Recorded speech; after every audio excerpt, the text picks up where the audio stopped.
The B.S Report is a free-flowing conversation that occasionally touches on mature subjects. Please be advised. First of all, This is the B.S Report with Bill Simmons. it might be cool, I don't know. And if it's not, I don't care. The B.S Report with Bill Simmons. Bill Simmons works for ESPN. He's also named the sports guy, and he writes a comical sports column. He must be a popular dude. The B.S Report. It's got a real dirty sound, like a rusty steak knife cutting through a well-aged steak. Now.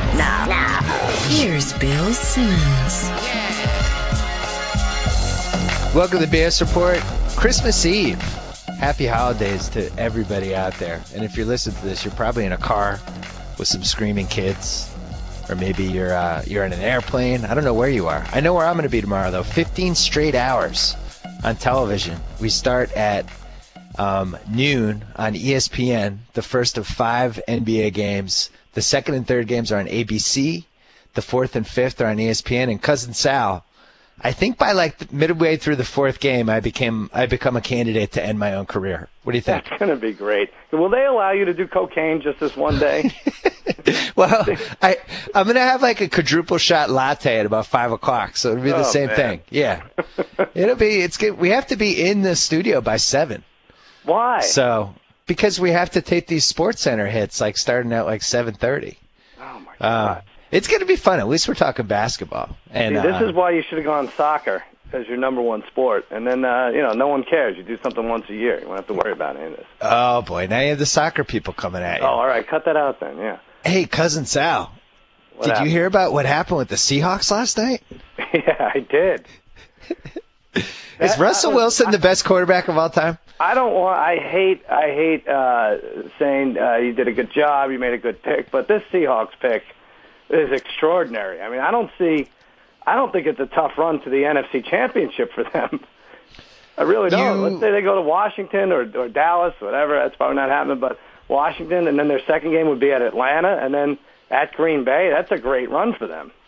Yeah, they've beaten the Patriots, they've beaten the Niners, and they've beaten Green Bay. And I know there was an asterisk with the Green Bay game, and I know San Fran beat them the first time. But three pretty good wins, and Barnwell seems to think there's no such thing as peaking at the right time. I don't think it's the case every year, but in this case, like, if you're just judging it by, would you rather be good in the first half of the season or the second half? I'd rather be good in the second half. Sure. The one thing that sucks for them, though, not having a home playoff game, I think they're unbeatable at home with this team. I just don't think anybody goes in there and beats them. It's odd to come off last night's game and make this observation, but I don't think it matters as much as everyone thinks, them being on the road. I agree. I know they were home yesterday and they crushed, so it doesn't make sense too much, but I think they have it all together. I mean, first of all, I think Peter King was saying no one's averaged 50 points over 3 games in the Belichick era before. So, I think one was against Arizona and Buffalo, but this team is peaking, and they're doing something extraordinary. They're not giving up 20 points. A lot of times, like, if a team scores in the 40s, they can't help but to give up 20, 25. These teams aren't even coming close that are playing them. They're holding them less than 7, less than 10. It's really remarkable what they're doing. And they have no holes. And this is something, I think we had Aaron Schatz on from Football Outsiders 2-3 weeks ago. And this was right when the Seahawks, it was starting to happen. And he was saying they were in the top 5 in his rankings for offense, defense, and special teams, which is really rare. Usually you have one of the 3 you're going to be a little weak. The other thing is Wilson just makes great throws. Like, he had a couple of just monster throws in that game yesterday where he put it in a place where the receiver either made a great catch or it was an incompletion. There are a couple that you watch football all day for 12 hours, and you see when the quarterback's rolling right and got guys in his face, this pass is going out of bounds. And Wilson rolled right and threw it and completed like 20 yards downfield. Like, he's making great throws, is right. And then Kaepernick, who, had a really good game the week before in New England and just couldn't match it. And Collinsworth was talking about how the Niners were a little worn down. They did play a lot of plays in that Pats game. That was a pretty strange game. Yeah. With it was almost like playing a 5-quarter game. And Hey, maybe they were a little worn down, but I don't know. I thought Seattle was better. They have Arizona this week, so they knew that it wasn't an imperative game to win. So they're going to win the division. Well, do we know that though? Because the one thing with Arizona, like as soon as they're behind, it's over. They can't win. But if they get something, if they're able to take like even a 3-0 lead and just make the game ugly, and they've played them before. You always talk about like with division opponents, playing them the second time, it's a lot easier. You're more used to the speed of the team and all that stuff. I'm not willing to say this is a slam dunk for them because, like, Vernon Davis might not play, right? He got his bell rung in that game. Yeah. Manningham looks like he's out, and that was a key guy for them. They're a little banged up going into this game. I don't think it's a slam dunk. And Smith on defense. I'd just be shocked, though. I think you know what you're getting with Arizona. They're an awful team. They've won 1 out of the last 11, and it was against the Lions. Like, the Lions are a team they could beat. It's sort of a soft team that you could, go up and down the field against maybe, and I don't think that Niners are going to fall for that. Look what the Arizona did against the Bears, sort of the same ball hawking tough defense. True. I don't think at least they have a good defense, and at least they could potentially, if they got any sort of a lead, hang around. Yeah. But I think once the Niners are up 7, the game's over. Let's go over some of these playoffs. For once, Week 17, it's actually pretty easy to figure out what all the possibilities are, right? Usually we're trying to, there's 40 things going on. So, first off, Dallas-Washington, winner of that game wins the NFC East and hosts Seattle unless Arizona somehow beats the Niners. Right. Loser, almost definitely out of the playoffs, right? The loser is almost definitely out. Dallas can't get a wild card. Washington can get one if Minnesota. Like 3 things happen. Yeah, a few things have to happen. Minnesota and Chicago have to lose. Yeah. Minnesota wins the 6th seed if they beat Green Bay. Yeah. But Green Bay actually has something to play for. They can get the 2 seed. Yep, they could get a bye in the first round. And that game is in Minnesota. And they moved it to late afternoon because it actually has some implications. Chicago gets the 6th seed if Minnesota loses to Green Bay, and then Chicago beats Detroit. Right. The Giants, who have had their head chopped off multiple times, they've been repeatedly decapitated, somehow are still alive. Barnwell wrote today they have an 8.5% chance of winning by his calculations. They can get the 6th seed. And you can make that 0.5 because we bet the Giants to make the playoffs a few weeks ago. That's my fault. I apologize. You do it every year to me. We parlayed it that the Chargers would not make the playoffs, which that was easy enough. But, come on. We're never happier to lose a bet than this one. Yeah, it is true. If that bet played some small part in no Giants in the playoffs, then I'm happily going to lose that money. But there you go. So the Giants can beat Philly, and then they need Minnesota to lose to Green Bay. Very, very possible. They need Chicago to lose to Detroit. Mm-hmm. Not as possible. They need Washington to beat Dallas. Very possible. So I guess the one that's dicey is the Lions somehow beating the Bears. How about but who knows? Where the Giants have to beat the Eagles? Michael Vick is playing now. Andy Reid's last game. I saw a little hope out of that Philly team yesterday. They didn't totally collapse like I thought they would. They might want to win. The Giants. Yeah, I think you're right. I actually liked Philly in this game. The Giants aren't good. The Giants are not the Giants from last year. And Lombardi and I talked. Of course, I picked the Giants of Baltimore like a moron. Even after Lombardi and I had talked about all the things that are wrong with the Giants, and Hakeem Nicks is like 50%. No Mario Manningham. Victor Cruz has had the crap kicked out of him all year. The running game's gone south a little bit. Eli is not the same Eli from last year. Their front four isn't rushing the passer like it did. It's just not the same team. I said the same thing. When they're not pressuring the quarterback with those big three, they're nowhere to be found. They got a banged up Bradshaw, and some of those blind back foot heaves aren't connecting for Eli. They're just as good as anyone else. Bad secondary too. They've had a lot of injuries, and I picked them only because it was more of a pick against Baltimore. Yeah. Who I just don't trust and don't believe in, but I guess they were more trustworthy than them. So anyway, a couple more quickly. Seattle wins the NFC West and a 2 seed if they win and San Francisco loses. And that's pretty significant because potentially that, they could get 2 home games out of that. And then in the AFC, really, the only thing that could happen, if Indy beats Houston, then Denver wins the 1 seed if they beat Kansas City, and the Pats would win the 2 seed if they beat Miami. And the Pats, this is more of a stretch, but Pats can win the 1 seed if Denver loses. I mean, they're not going to, but Pats they're not losing to KC. High as the 1 seed, yeah. Well, anyway, this looks like the first round. Seattle at Washington or Dallas, one of the two. Right. Minnesota at San Francisco. Minnesota's already beaten San Francisco. That's right. The Bengals at the Pats. Bring them on. I'd be delighted to see them. I don't think they can score more than 20 points. The Bengals, I think, are the only. Well, you'll say what's the last? The last game is. Last one looks like Colts at Baltimore. Right. So I think the Bengals are the only. Usually we have 2 teams we love betting against in the playoffs, and right now it's just looking like the Bengals, and I hate for them to get hot next week, and this week. So. Well, that's why I'm thinking maybe Minnesota falters this week. The Ponder. First of all, I would love to bet against Ponder in a playoff game, and if we have the possibility to do that, that'd be delightful. But I don't trust Ponder in this Green Bay game. You don't trust him he made well. He made a couple plays against Houston. Houston has a bad secondary. Green Bay kind of has the look all of a sudden. That was a really impressive ass kicking yesterday by them. Yeah, they're all over it. But they did play. Maybe they're a different team than they were 3 weeks ago. But Minnesota went to Green Bay and played them well. And the only thing I'll say is, this Ponder thing. This is no secret. Everyone's stacking the box against the greatest running back of all time, Adrian Peterson. And they're still getting the job done. He'll do that thing where he play action and he's connecting with Rudolph, or I don't even know who these players are. I know receivers, but I don't get how they're being so successful.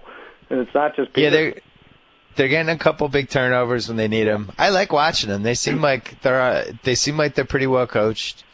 And so what's the Saturday night game? Would you say?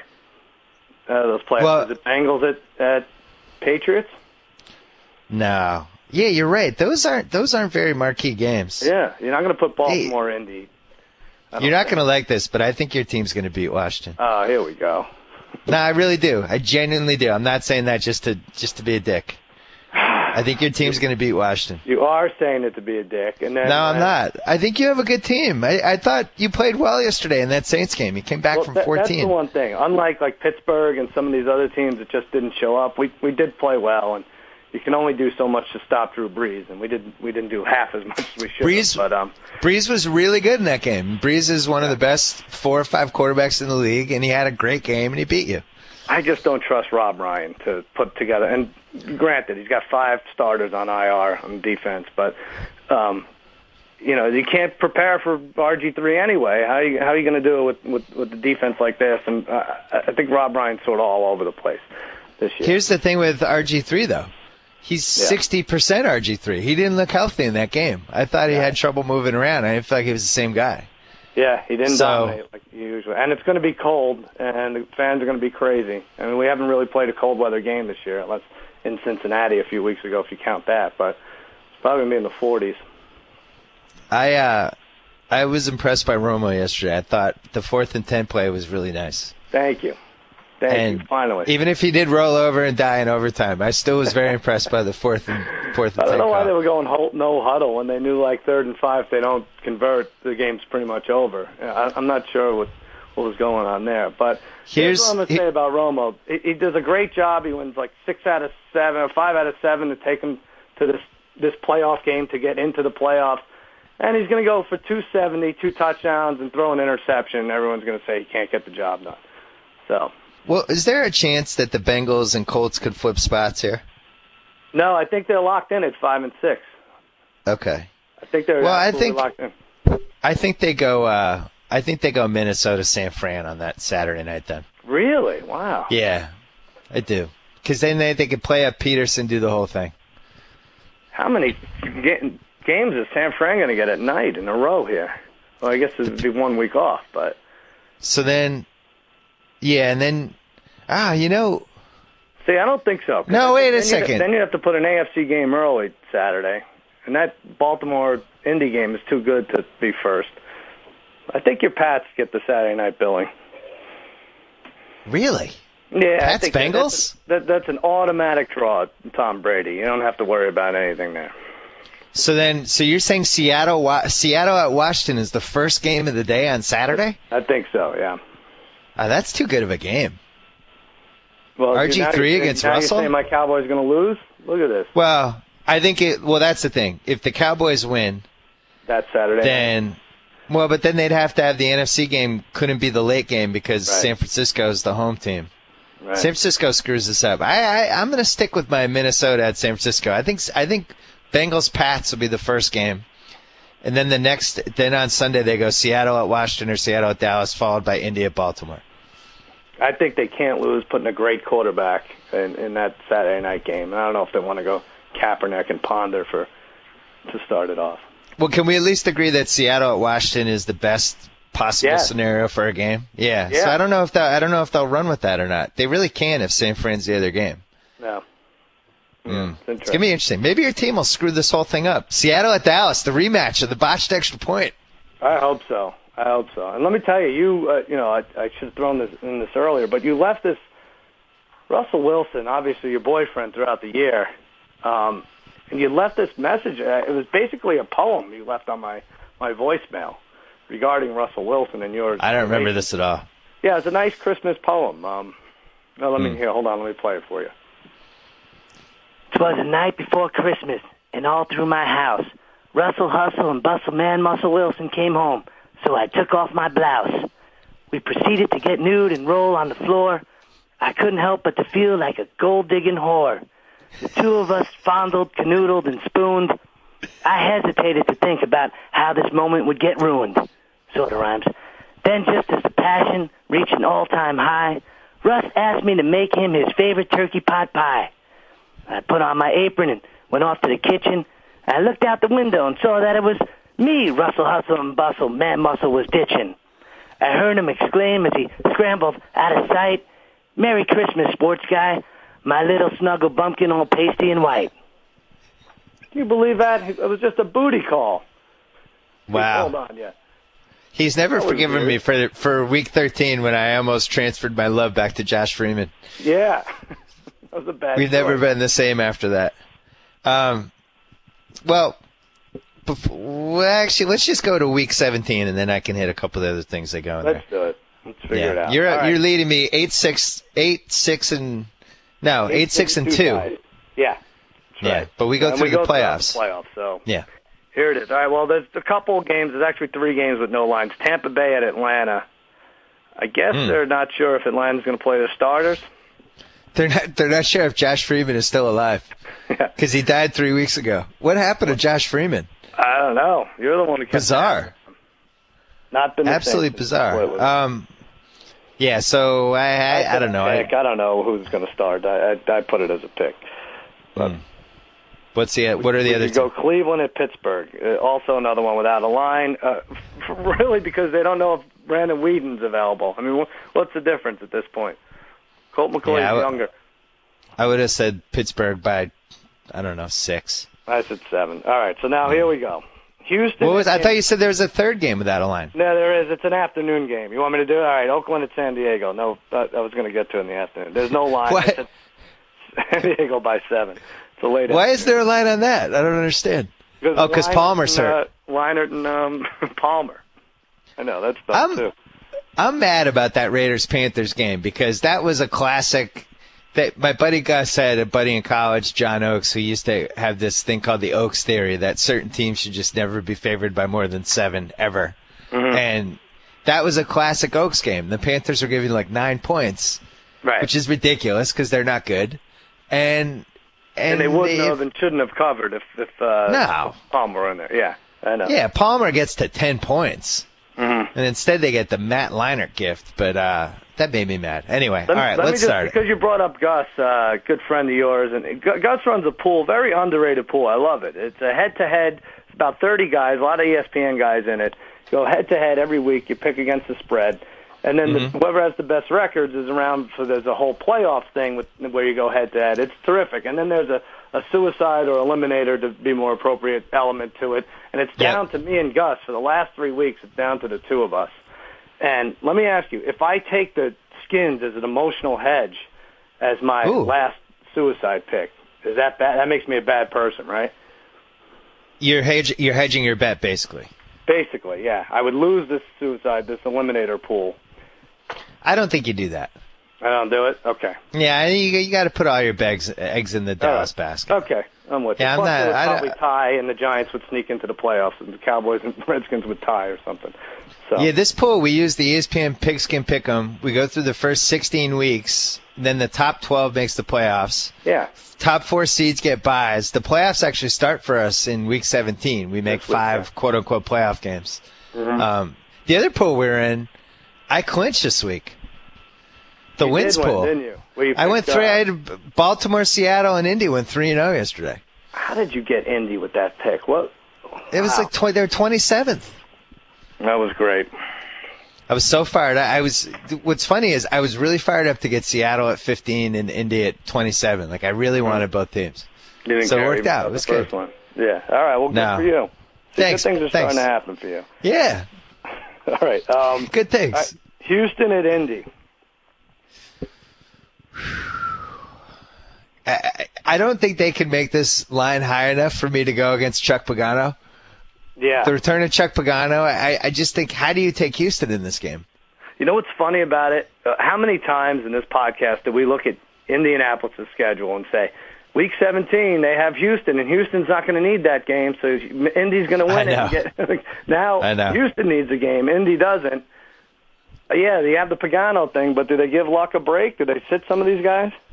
Are you 100% sure they don't need this game? I swear I saw they were locked into a 5. Well, if they're locked into the 5, then I'm going to say Houston by 3. Yeah, that's what I said. It's Houston by 4.5. Now, the other component is that they have a running back, star running back with a heart issue. So, who does? Oh, Aaron Foster. Aaron Foster, yeah. So he says he's playing, but that's pretty scary stuff. I don't care where that line goes. I'm taking the Colts. I don't think they roll over for this guy. Really? Wow. Yeah, and I think they'll get a kick out of knocking Houston down, and yeah, they could avoid them that way. That's good. All right, Jets at Buffalo. A lot of these games don't matter. Buffalo by 4.5. All right, I get it. I said 3, and it's 3.5. Oh, God. Did anyone watch the Jets yesterday? Huh? Did anyone watch them? Yeah. The Jets are terrible. You know, I couldn't watch. I usually like Trent Dilfer on ESPN summing up the games, but in regards to Tebow opting out of the Wildcat, he said he didn't want to be in the Wildcat any place. He basically took the week off. Dilfer says he's a great human being. Listen, you take a paycheck for nothing, basically $100,000 paycheck, probably more for nothing. That's not a great human being. That's a thief. I'm sorry. Right. He is a thief, and he bought himself a year, so people forget what a fraud he was at quarterback. And there you go. That's Tebow for you. I'm sorry. Oh my God. That's Jeez. What just happened? What if you told ESPN you don't want to do the you don't want to do the Christmas show? I'm sorry. I'm only doing 2 games. Yeah, I don't like how you're using me. I'm not doing the 5th game. I'm torn on this because I hate talking about Tebow at all. I don't think we should have talked about him all season. He's playing for a bad team, and he's their 3rd-string quarterback. And you're right. I'm making it work. So many. No. But you're making a great point. Like, if this is anybody else, and the guy just basically says, "No, I'm not playing that way," I think the guy gets skewered. Right. And I just think the whole thing, it's amazing that people are still talking about him. People criticize ESPN for a lot of stuff, and some of it's justified, some of it's not. I do think we beat this Tebow thing into the ground, and I don't know who enjoys it. I don't get it. I'll tell you who doesn't enjoy it. Jesus.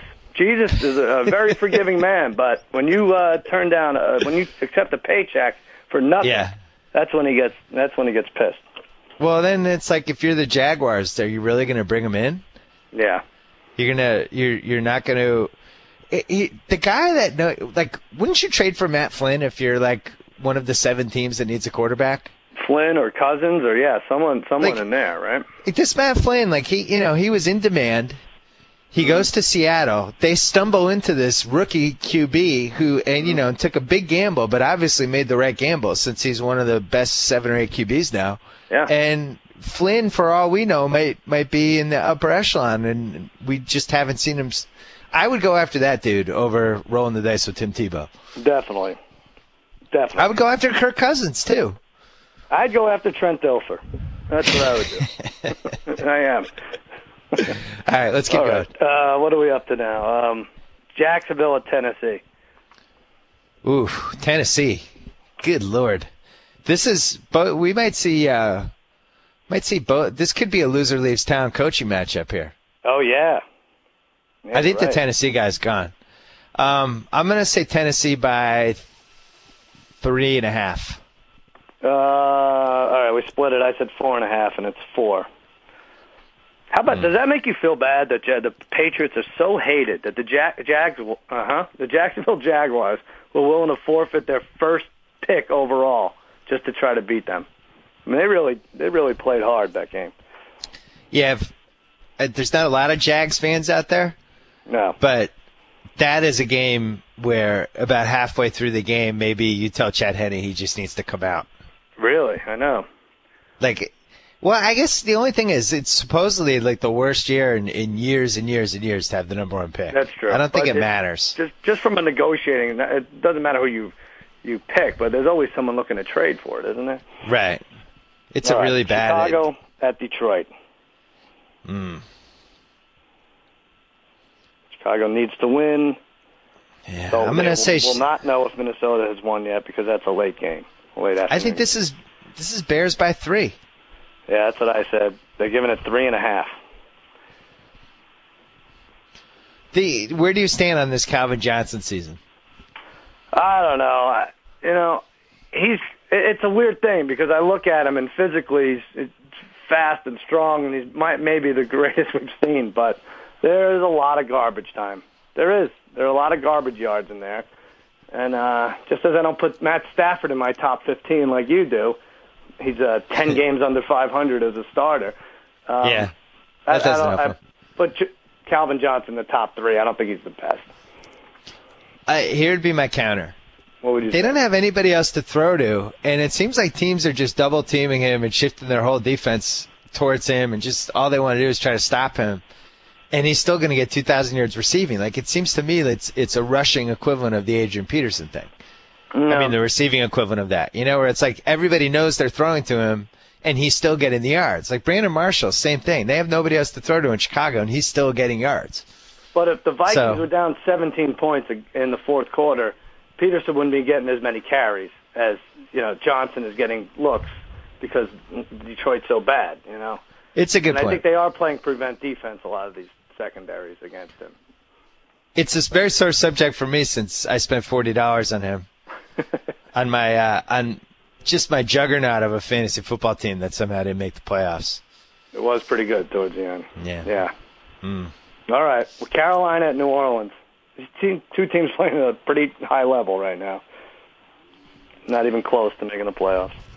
Yeah, I mean, we can fairly say New Orleans was a playoff team that didn't have a coach. Yeah. Sean Payton's worth, I would say, 2 to 3 wins. I had a thing where I said, I put it in my Grantland column, the Cowboys should have come out publicly, Jerry Jones, and said, hey, if New Orleans beats us this weekend, we're going after Sean Payton. So keep that in mind, Saints, for this meaningless game otherwise for you. We'll go after him. And then New Orleans lays down and we go after him anyway. That would have been that idea. way to do it. But yeah, that's a good one. Carolina at New Orleans. I'm going to say New Orleans by 6. I said 6.5. You're going to get it. It's 4.5. All right. Pretty low, right? Oh, yeah. Carolina's done pretty well against New Orleans. Yeah. Didn't they beat them early this year, right? I thought that's low, yeah. All right, now Philly at the Giants. We know Vic's playing. We know McCoy's playing. We know it's Andy Reid's last game. Do we know that, though? No, we don't. I know it. I'm not supposed to say anything, but I do know it. I'm going to say Giants by 6.5. Oh, you went way low, my friend. I said 10, and it's 10.5. Ooh, I love the Eagles. Must win, but that is a bunch. That's a bunch of points. Ooh, the Giants had 0 points against Atlanta, and what did they score yesterday? What did they score? I don't know. What was the score in that game? They got killed. Yeah, they ended up scoring a few, but That's too high. I like the Eagles. I think that I could totally see Andy Reid going out on a win, upsetting his fans' least favorite team, the Giants, and then making everybody wonder if maybe he should come back and had bad luck and Nick Foles and all that stuff. I like it too. Giants scored 14 yesterday. Defense won't be as tough, though, but maybe they do step it up. How did you feel as a Cowboys fan when Nick Foles underthrew a wide-open Jeremy Maclin to tie the game? He couldn't have been more open. If we were on the field, that would have been a complete pass. Yeah. Now, what happens if the Eagles win that game? Would you have clinched the division? No, we still had to. No matter what, we still had to beat the Redskins. That's why I knew going in. I was like, if the Giants lose, we're still alive. The only way we weren't going to be alive is if the Giants won and then they beat the Eagles, and then that Sunday night game. NBC would have had a mess because they wouldn't have had a game to put there. It wouldn't have mattered. Baltimore at Cincinnati. Baltimore. This makes me mad. This could have been. We should have won our Cincinnati to win the division bet. This game should have meant something. Oh, and because the Giants screwed us. So the Giants screwed us twice. Yeah. We had Cincinnati to win the division, which could have happened. Right. And then we had. Why didn't we hedge yesterday with that Baltimore game? We could have hedged it twice. We needed two things. Cincinnati had to beat Pittsburgh too, so we needed both. But the Baltimore game was late. We're the worst hedgers ever. I want to hire a gambling hedging advisor for 2013.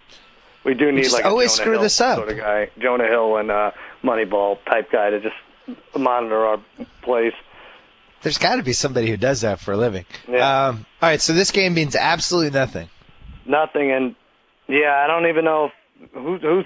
Well, actually, Baltimore could get a 3 seed. I think they could pass you guys, but if it the won't Pats matter lose. in terms of a bye. Yeah. Is it at Cincy or at Baltimore? That's Cincinnati. I'm gonna say Baltimore by 3. Oh, you went the wrong way. I said Why? Cincy by 3. Well, you just told me they had nothing to play for. Well, what? I had it exact. Cincinnati's favored by 3. But why? I don't know. Now that I think about it.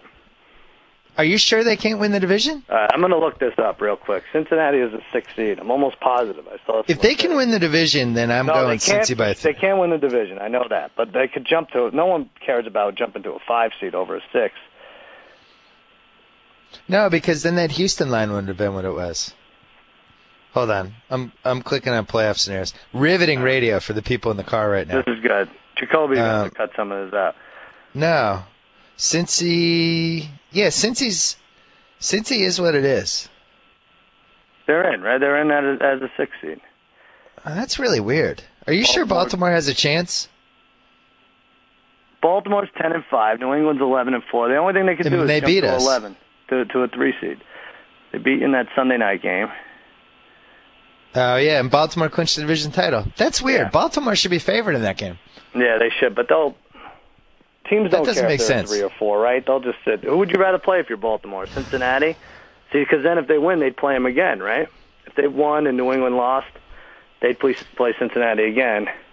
If I was Baltimore, I'd rather stay where I was. Maybe that's why Cincy's favored. Yeah. Maybe Baltimore rests everybody.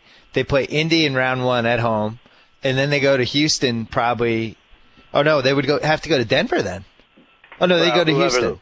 You don't know who the 1 seed. No, well, Houston's the 1 seed right now. You're just saying. Right. So Baltimore, the way it could shake out is they would play Indy round 1, and then they'd go to Houston round 2, which is the team I'd want to play. Yeah. All right, so that's why they're. So that makes sense. All right, good. All right, now here's the late afternoon games, and there are 6 of them. Miami at New England. So just out of the ones we just named, Houston and Indy is a good early one. Chicago at Detroit. And if you care about... Chicago Detroit's really the only one that's truly meaningful, right? Houston and Indy. Houston needs a 1 seed. They need to win. I think they're... I don't think... No, Miami at New England. Philly at the Giants is the best one. I'm going to say New England, and this line will be too high, and they won't cover it. New England by 10.5. We both get it. I said 10.5, and it's 11. Let's see. So with the ties, you're 7-5 if we count both as getting the ties there. I'm worried about my team, Sal. Are you? You only need 71 points to score 600. Belichick. I'm worried about my team. That was not a good performance yesterday. Yeah, it wasn't a good performance. And they might have peaked 2 weeks ago, unfortunately, or 3 weeks ago or whatever. But, the Denard being hurt has really hurt the secondary. No Gronkowski's hurt. Ridley, those 2 fumbles 2 weeks ago was a little worrisome. Chandler Jones is playing hurt. Yeah. The Gronk thing is a big thing. Like if I know I'm getting a healthy Gronk in the playoffs, I feel differently. But I don't think they can win 3 straight playoff games without Gronk. Wow. I don't blame you based on yesterday, but here's all I'll say about yesterday. Something weird has happened in this gambling era where if a team is a double-digit favorite or a favorite by more than 2 touchdowns, they just will not get off to a good start. They just won't do it. If you bet New England minus 14.5, forget it. Cancel Christmas. It's not happening for whatever reason. Jacksonville's going to stay in that game. So, but in terms of just normal talk, I thought that was maybe just a tough game to get up for them. Didn't it feel like a lot of the double-digit – if anybody listening who keeps track of this, I would love to know the double-digit favorites. Feels like not a lot of them covered this year. Like yesterday they went 1 for 2. Oh, no, right? Yeah. Oh, no, they went 2 for 2. Who's that? What do you mean? Denver covered over Cleveland. Denver covered. Green Bay covered. Pats didn't cover. Who was the other one that didn't cover? They go 2-1? Let's see. Minnesota. Because the most obvious tease yesterday was a 3-teamer with Green Bay, the Pats, and Denver, and that actually came in. Maybe I'm wrong. It did come in. Well, Houston was like an 8.5 over. Oh yeah, and they lost. Yeah. But yeah, I just think it's hard to cash in on double-digit favorites this year. It definitely is. We have Green Bay at Minnesota. That game was flexed to late afternoon. Good one. Thank you. I got to say Green Bay by 3. All right, you're going to get exact. It. I said, no, we split it. You get it. It's 3.5, and I said 2.5. That's a half point too high. Yeah. It's a 3-point game. That crowd's going to be crazy. Peterson's going to be out of his mind. And they can. Dickerson's record needs 102 to hit 2,000. And their pass rush is going to come after Rodgers. And that is the key to getting Green Bay, is just to keep hitting him. And don't forget, not a lot of people are talking about, but Ryan Grant needs 1,876 yards to break Dickerson's record. It's all about Peterson. That's a great game. What an amazing comeback by the Vikings. I mean, they really seemed like, a year ago, they seemed like it was going to be this 3-year rehabilitation tour to just kind of get back to being a contender. It took them 12 months. If they win this game, do you realize all the wild card teams are led by either a rookie quarterback or second year? Really? Yeah, Ponder, Luck, Dalton, and who am I missing? And Russell. You're missing my man. Yeah. RG3 and Russell. Oh, no, and RG3. That's another one if he wins the division. Yeah. That'd be 5. All right, KC at Denver. And Joe Flacco has the emotional fragility of a rookie quarterback, so we can include him too. 7th grader. KC at Denver. Denver with something to play for. KC somehow lost yesterday, rushed for 352 yards, and lost the game, kept their hopes for a number 1 pick alive, and, of course, the number 1 pick is the worst time to have it. But I have Denver by, I think, wow. 14.5. I think you lose by half a point. I said 17, and it's 16. Is that the highest line this year? Well, I think it is, and here's a dumb idea by me. Oh, no. Okay. It's not going to get any higher than 16, I don't think, right? If Houston beats Indy early, Denver has nothing to play for. Oh, is that true? I like where you're going. Yes, sir. Oh, maybe that's not true, because Miami, your Pats could pass them, right? I might be wrong with this totally. No, because Denver has 3 losses and the Pats have 4. No matter what happens, Denver's ahead of the Pats. So Denver can't go lower than. Oh, no, I'm wrong. The Pats beat Denver, so yeah. All right. Yeah, forget it then. Okay, forget it. I was going to say load up on KC plus 16, and then if it doesn't matter. But no. Just this. No, the way to do it would have been you bet KC plus 16, you parlay that with Houston. Oh. If one wins, then the other does. Yeah. Yeah, but they are going to have to play for something, Denver. Right. No, but I'm just saying Okay. Yeah. Moving on. Oakland at San Diego, we mentioned there's no line. Arizona at San Francisco. I like the Cards. Wow. Did you watch them? It's too easy. This is too easy. So soft. Niners by 13. All right, I said 15.5, and it's 15. You have to go over 2 touchdowns with this. I think you cheated on that one. No. Teams are terrible. KC, Arizona. St. Louis at Seattle. Seattle will be keeping an eye on San Francisco, otherwise that game won't matter. Who is the road team? St. Louis. Rams have a chance to. Couldn't they go 8-7-1? Yeah, they could have a winning record. And, they really should have won that one overtime game against the Niners. Yeah, I agree. I think Seattle wants to finish 8-0. They have the outside chance at the 2 seed. They're going to be coming out guns blazing. I think they have earned the respect of a double-digit line. I'm going to say Seattle by 10.5. Oh, you got it exactly. You hit it. I don't think it's going to matter. 6, 7. Nope, doesn't matter. But 10.5 is right. And then, Sunday night, Dallas, Washington. Oh, God. Twist the knife in my back. Washington by 3.5. I said 3, and it's exactly 3. And I think it stays there. What do you think? I don't like it. Look, rewind what I played a month ago. I pretty much called it, even though I thought we'd beat New Orleans. But I think this is an embarrassing game for us. Again, you're going to be able to score. We couldn't win that Giant game last year going into the playoffs, but we can win this one. That's what I'll say. But it's likely that the Redskins get it together and run it up. We couldn't stop Pierre Thomas yesterday. Yeah, that wasn't good. That wasn't good. Dez is peaking at the right time. Yeah. Witten has been phenomenal. Mm-hmm. Murray's been okay, right? Murray, and this is another testament to Tony Romo. Out of active I think Barnwell posted this. Out of active running backs, the worst yards per carry on first down. The 2 worst in the league. Felix Jones and DeMarco Murray. Oh, wow. That's tough to overcome. That's a terrible stat. And let me tell you another stat. You might not believe this. Out of active quarterbacks, the highest quarterback rating. I know people don't love quarterback rating. Still a stat. Yeah. Quarterback ratings in the fourth quarter. Most all time out of active quarterbacks.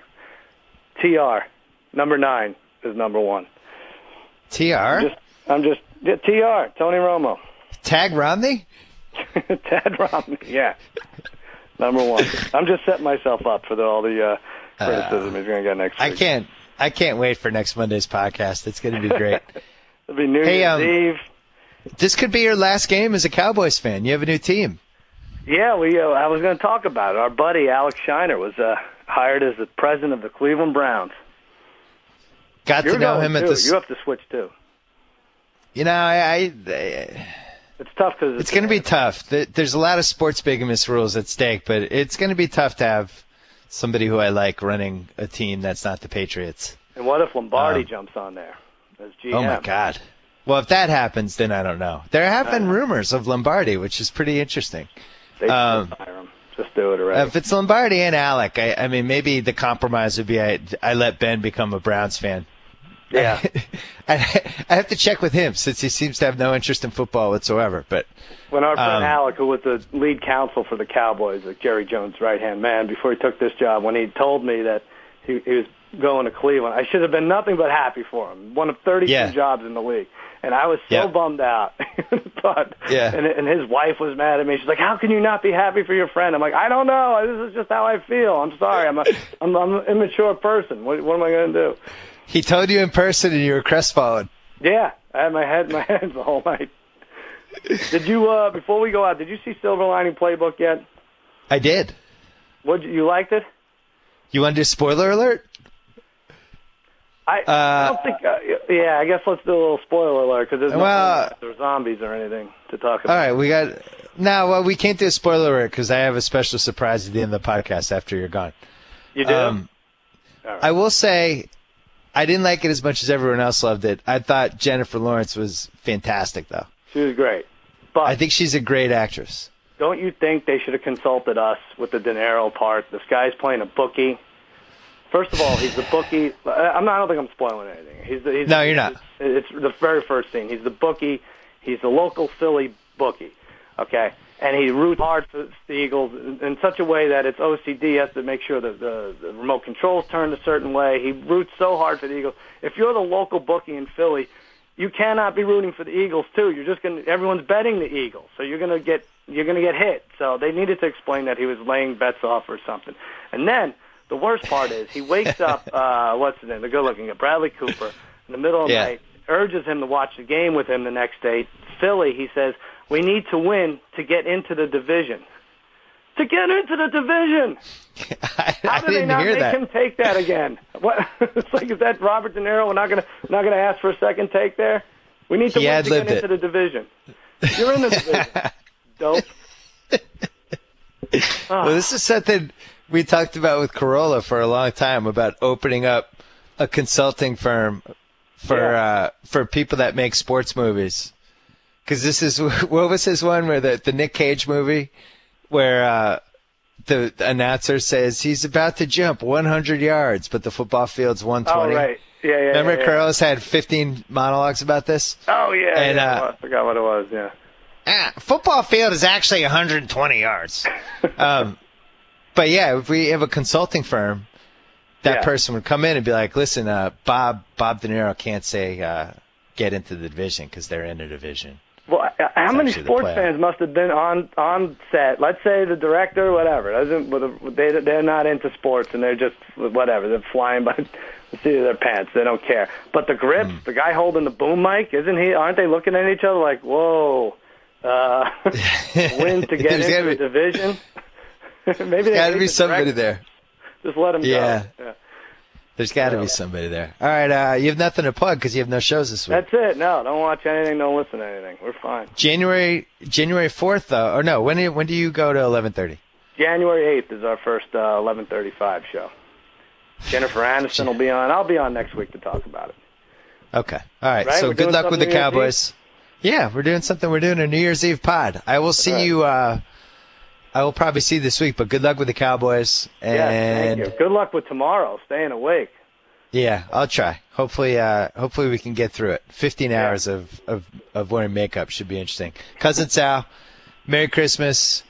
Happy holidays. We'll talk to you next week. Merry Christmas, Billy. Good job by you.